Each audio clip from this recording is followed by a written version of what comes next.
Pregnancy का तीसरा महीना। हेलो, मैं डॉक्टर शिवानी और आपके सामने लेकर आई हूँ pregnancy month by month series का तीसरा वीडियो। तो अगर आपने पहले के 2 वीडियो नहीं देखे हैं तो पहले 2 वीडियो वॉच कर लो, जिससे कि आपको ये वीडियो पूरा समझ में आए। इसमें हम डिस्कस करने वाले हैं कि प्रेगनेंसी में मदर में क्या क्या चेंजेस होते हैं, बेबी में क्या क्या चेंजेस होते हैं, बेबी में क्या ग्रोथ हो रहा है, मदर में क्या क्या चेंजेस होते हैं, बेबी में क्या ग्रोथ हो रहा है और हमारी फैमिली को क्या क्या सपोर्ट करने की ज़रूरत है। साथ ही साथ कुछ ज़रूरी टेस्ट है जो इसमें कराने बहुत ज़रूरी है और कुछ इंपॉर्टेंट बातें जिसका आपको ध्यान रखना है। इसमें हम ये भी डिस्कस करने वाले हैं कि आपको कुछ ऐसी एक्टिविटी करनी है जिससे आप काम रहो, कूल रहो और बेबी पे उसका अच्छा असर जाए।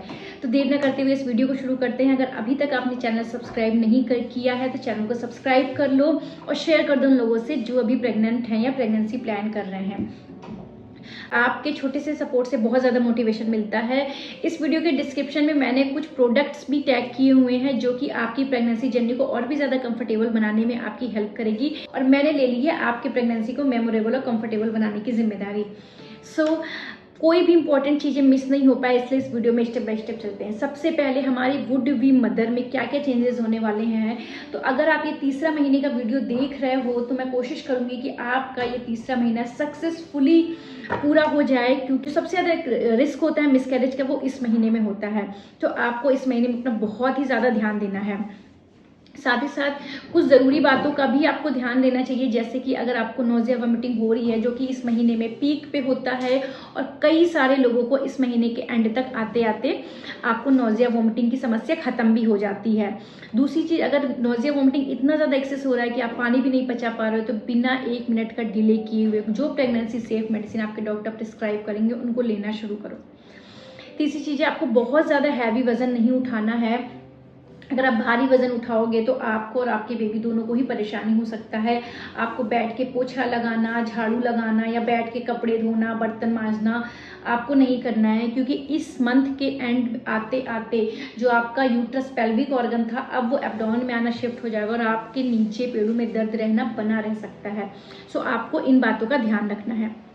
आपका जो अभी यूरिन की जो प्रॉब्लम हो रही थी, बार बार आपको यूरिन के लिए जाना पड़ रहा था, फ्रीक्वेंसी ऑफ यूरिनेशन बढ़ गई थी, तो इस टाइम भी आपका ये प्रॉब्लम बना रहने वाला है। बट हाँ, at the end of this month आपको ये प्रॉब्लम थोड़ा सा सबसाइड हो सकता है, क्योंकि अब यूरिन ब्लैडर पे प्रेशर कम पड़ के यूट्रस एब्डोमिनल ऑर्गन बनने वाला है। तो आपको इस मंथ के आखिर तक हो सकता है इन प्रॉब्लम का सोल्यूशन, इन प्रॉब्लम को फेस ना करना पड़े। नेक्स्ट है, प्रोजेस्टेरोन हार्मोन अब आने लगा है और एससीजी धीरे धीरे करके कम होता जाएगा, तो नोजिया वोमिटिंग की परेशानी इस मंथ के एंड तक कम हो जाएगी। लेकिन एस्ट्रॉन हार्मोन के बढ़ने से आपको कॉन्स्टिपेशन बना रह सकता है, आपको लेथार्जी, थकान की तो बात ही मत करो, पूरे दिन थका थका सा फील होता है। मैं अगर अपने टाइम की बात करूँ तो मैं तो ओपीडीज भी करती थी, केसेस भी करती थी, उसके बाद भी मैं मतलब सुबह सुबह ही थक जाती थी। तो अगर आपको ऐसा हो रहा है तो ये नॉर्मल है, ये प्रेगनेंसी में ऐसा होता है। ये सारा जो लोचा है वो हॉर्मोन्स की वजह से है, जो कि हमें परेशान करता है और कहीं ना कहीं हमारे बेबी के लिए बहुत ही ज़्यादा ज़रूरी और कंफर्टेबल भी होता है। मदर्स में इन बातों का हमें ध्यान रखना है। मदर में जो निप्पल का एरिया होता है, एरियोला एरिया होता है, वो थोड़ा डार्कर होना शुरू हो जाता है। कई मदर को हैवीनेस ज़्यादा फील होने लगता है इस मंथ में। हो सकता है आपको गारमेंट्स भी अपने चेंज करने की ज़रूरत पड़े, आपको एक्स्ट्रा साइज लेने की ज़रूरत पड़े। बीपी वगैरह आपको ध्यान रखना है, आपको फ्लूइड इनटेक बराबर लेना है। अगर आपको नोजिया भी हो रहा है फिर भी आपको स्मॉल फ्रिक्वेंट लिक्विड डाइट पे रहना है, आप थोड़ी थोड़ी देर पे ले सकते हो। साथ ही साथ जो भी आपको स्नैक्स पसंद है, क्योंकि 3 महीने तक तो हम बात ही नहीं करते कि आपको क्या खाना है क्या नहीं खाना है, जो भी आपका दिल करे वो खा सकते हैं। इस समय चीज़ों से स्मेल आना, जो पसंद था वो बिल्कुल भी पसंद ना होना, ये सारी चीज़ें और भी ज़्यादा बढ़ जाती हैं। तो आपको बहुत ज़्यादा हैम्पर होने की ज़रूरत नहीं, ये सब हार्मोन की वजह से हो रहा है।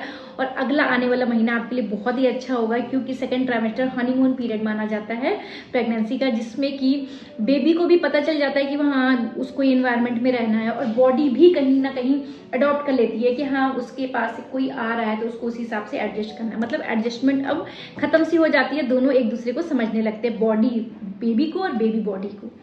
बात करें तो बेबी में क्या क्या ग्रोथ हो रहा है। बेबी की लंबाई की बात करें तो अप टू 7 सेंटीमीटर का होता है। वेट अगर बात की जाए तो 14 से 20 ग्राम लगभग होता है। शेप की बात की जाए तो एक लेमन के शेप जैसा वो दिखता है और बहुत अच्छी बात है, जो अभी तक हम बेबी को रिकॉग्नाइज नहीं कर सकते थे कि ह्यूमन बेबी है, अब वो अगर at the end of this month, इस मंथ के आखिर तक आते आते बिल्कुल एक ह्यूमन बेबी की तरह वो दिखने लगता है। उसके छोटे छोटे हाथ आते हैं, हाथ में जो फिंगर्स थी वो अभी बिल्कुल अटैच थी, बट अब इसमें वेब बनना शुरू हो जाता है, जैसे कि हमारा हाथ है। कई बार हम अल्ट्रासाउंड करते समय बेबी को सकलिंग करते हुए भी देख सकते हैं कि बेबी सकल करना शुरू कर दिया है। बेबी के ईयर पन्ना डेवलप होने लगते हैं, बेबी की आंखें बनने लगती हैं। ये सब डेवलपमेंटल स्टेज। और सबसे इम्पॉर्टेंट, बेबी का जो नर्वस सिस्टम था पहले से बन रहा था, वो अब एक स्ट्रक्चर ले लेता है, ब्रेन और स्पाइनल कॉर्ड अपने स्ट्रक्चर में आ जाते हैं। सो बेबी में भी बहुत फास्ट डेवलपमेंट हो रहा है, मदर में भी बहुत फास्ट डेवलपमेंट हो रहा है। इसी तरह धीरे धीरे करके बहुत सारी चीज़ें ऐसी हैं जो हमें बेबी और मदर में चेंजेस देखने को मिलते हैं। बात करते हैं कि हमारी फैमिली को क्या क्या सपोर्ट करने की जरूरत है, तो सुनो, वुड बी फादर, आपको वुड बी मदर का डॉक्टर शेड्यूल मिस नहीं करना है। इस मंथ में 11 to 13 वीक्स के बीच में बहुत इंपॉर्टेंट ब्लड टेस्ट और बहुत इंपॉर्टेंट स्कैन होने वाला है, जिसको आपको मिस नहीं करना है।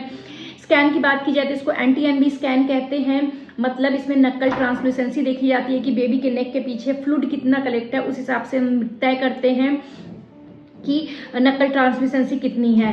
बेबी का नेजल बोन देखा जाता है। इन दोनों चीज़ों को मिला के हम ये डिसाइड करते हैं कि कहीं बेबी में कोई सिंड्रोम तो नहीं है, down syndrome, Patau syndrome, Edward syndrome, Turner syndrome, इनमें से कोई सिंड्रोम तो नहीं है जो कि जेनेटिक होता है। इसके साथ ही साथ एक ब्लड टेस्ट भी कराया जाता है, जिसको डबल मार्कर या डुअल मार्कर कहते हैं। 11 to 13 वीक्स में दोनों ही एक साथ होते हैं। पहले अल्ट्रासाउंड होता है, फिर ब्लड टेस्ट होता है, जो कि बहुत ही ज़्यादा रेलेवेंट है। ये टेस्ट मिस नहीं करना है, क्योंकि भगवान ना करे अगर आपके बेबी में कोई प्रॉब्लम है, कोई स्ट्रक्चरल डिफेक्ट है, या फिर वो डाउन सिंड्रोम का आगे चल के बेबी हो सकता है, तो हमें पहले से ही पता चल जाता है और हमारे पास ये अच्छा टाइम होता है प्रेगनेंसी को टर्मिनेट करने का, क्योंकि खराब बेबी कोई भी पेरेंट्स नहीं चाहता है।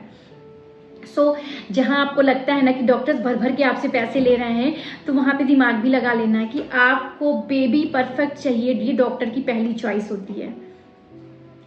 साथ ही साथ अगर इसमें हम सप्लीमेंट्स की बात करें तो सप्लीमेंट्स में फॉलिक एसिड आपको कंटिन्यू चलता है अप टू 12 वीक्स। उसके बाद आपके डॉक्टर आयरन, कैल्शियम या प्रोजेस्टेरॉन की टैबलेट, इंजेक्शन जो भी सुटेबल है वो लिखेंगे। ये वीडियो सिर्फ एजुकेशनल पर्पज से है, ये आपको कोई प्रिस्क्रिप्शन नहीं दे रहा है, बट हाँ मोटा मोटा मैं बता देती हूँ कि ये चीज़ें लिखी जाती हैं। अगर आपको ये दवाई लेनी है या आपकी दवा चल रही है तो आपके पास डॉक्टर का कंसल्टेशन स्लिप होना ज़रूरी है। इस समय मदर बहुत ही ज़्यादा एंजाइटी में होती है, सुबह सुबह उठते ही उल्टी शुरू हो जाती है, तो आपको अच्छा रहेगा मॉर्निंग सिकनेस से बचने के लिए आप उठते ही कुछ लिक्विड ना लेके कुछ ड्राई स्नैक्स लें। जैसा कि आपको पता है, मैं हर वीडियो में अपनी पर्सनल चीज़ें भी शेयर की थी जो मैंने अपने टाइम पे किया था। तो मैं इस टाइम पे जब भी मुझे नॉजिया या एंजाइटी होती थी, जो कि हर मदर को होती है, वुड भी मदर को होती है, जैसे कुछ खा लिया जैसे लगता है बिल्कुल गैस बना है, जलन सा पूरे GI ट्रैक पे पूरा रहता था हमेशा, उस समय फील होती है। जो मदर जो कोई ओल्ड एज कहता है ना कि मुझे बहुत जलन हो रही है खाने से, मुझे सुबह से भूख ही नहीं लगी है, जब आप प्रेग्नेंट होते हो ना तो सारे ओल्ड एज वाले सिम्टम आपको देख सकते हो, आप उसको परसीव भी कर सकते हो। मैं क्या करती थी कि अपने आप को डाइवर्ट करने के लिए सबसे पहले तो अपने डाइट पे फोकस करना है, कोई भी ऑयली स्पाइसी नहीं खाना है।